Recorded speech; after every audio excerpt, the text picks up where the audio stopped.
ही जी तुझी आवाज बदलण्याची जी आवड आहे, ते वेगवेगळे काय मी त्याला अगदी मिमिक्री हा शब्द नाही म्हणणार, पण ज्या अनेक हिरोईनचे आवाज आम्ही तुझ्या तोंडातून ऐकतो आणि ते इतके सुंदर आणि अशक्य अमेझिंग असतात.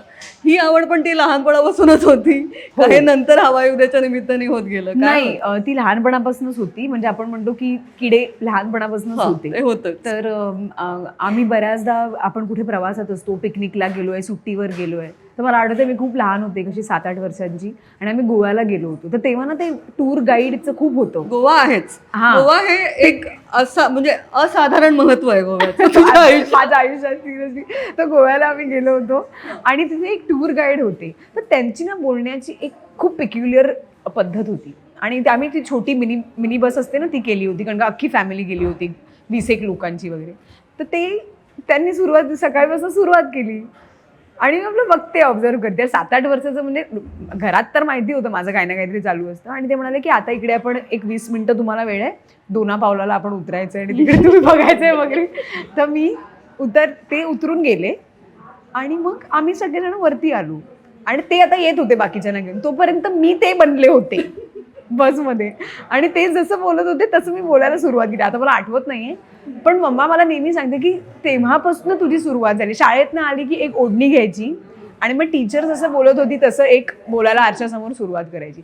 सो आय थिंक ती सुरुवात सगळी तिकडनं झाली होती. नंतर I think that's how it's help me नंतर. क्या बात सो आहे. हो, सुरुवातीपासूनच हे सगळं होतं. पाय काय म्हणतात ते बाळाचे पाय पाळण्यात दिसले होते तसं होतं हे सगळं. येस, वाह! ॲब्सोल्युटली. क्या बात आहे. म्हणजे एकीकडे आता ड्रामा ज्युनियर चालू आहे, एकीकडे द बिग फिश चालू आहे.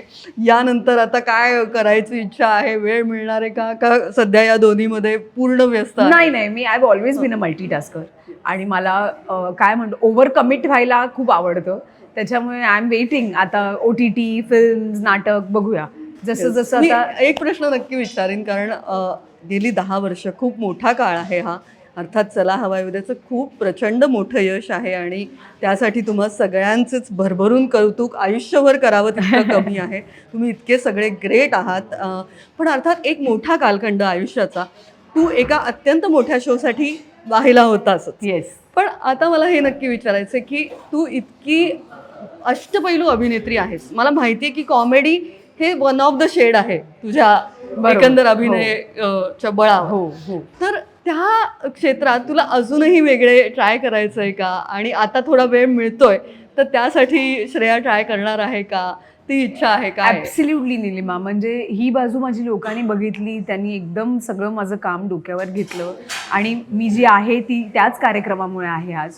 पण डेफिनेटली माझ्यामध्ये अजून जे सगळे इमोशन्स किंवा जी बाजू माझी लोकांनी पाहिली नाही आहे, त्या पद्धतीचे प्रोजेक्ट्स मला करायला डेफिनेटली आवडतील. एखादं सीरियस नाटक किंवा एखादी प्रचंड इमोशनल एक त्याला बाजू असणारं एक कॅरेक्टर एखाद्या फिल्ममध्ये किंवा मला डेफिनेटली हे करायला आवडेल. कारण OTT of course. Absolutely.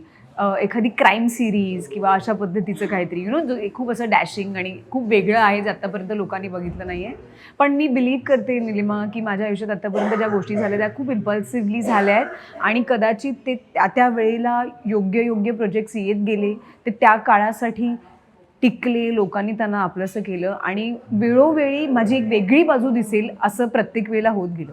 So I am very optimistic आणि मला माहिती आहे की पुढच्या काही काळामध्ये तसे काही प्रोजेक्ट्स येतील. अर्थात ऑफर्स आहेत, पण मी म्हटलं आहे की पहिलंच नाटक असणार आहे, पहिलीच फिल्म असणार आहे.